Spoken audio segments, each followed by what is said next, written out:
Bangladesh rifles BDR ৭৩তম ব্যাচের সদস্যরা ১৭ বছর পর রূপগঞ্জের পূর্বাঞ্চল উপশহরে মিলন মেলার আয়োজন করেন। ২০০৯ সালের বিডিআর হত্যাকাণ্ডের পর চাকরিচ্যুত ১৮,৫২০ সদস্যের মধ্যে এ ব্যাচের সদস্যরা দেশের বিভিন্ন জেলা থেকে আসেন। তারা পুনরায় সম্মানের সাথে বিডিআরে যোগদানের দাবি জানান। ওখানে রয়েছেন আমাদের প্রতিবেদক রনি আহমেদ। বাংলাদেশ রাইফেলস ৭৩তম ব্যাচের মিলন মেলা একটি প্রোগ্রাম এখানে হচ্ছে।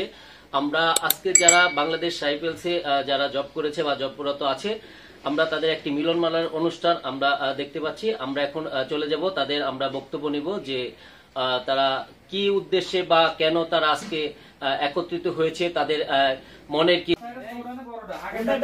আজকে মিলন মেলা হচ্ছে।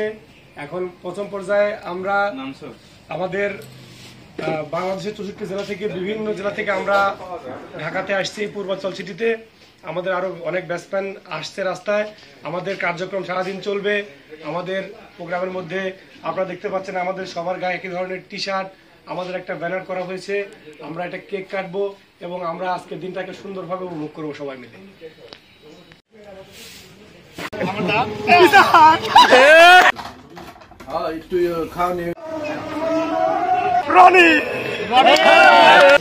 কেক দিয়ে মারা লাগবে না তো আমরা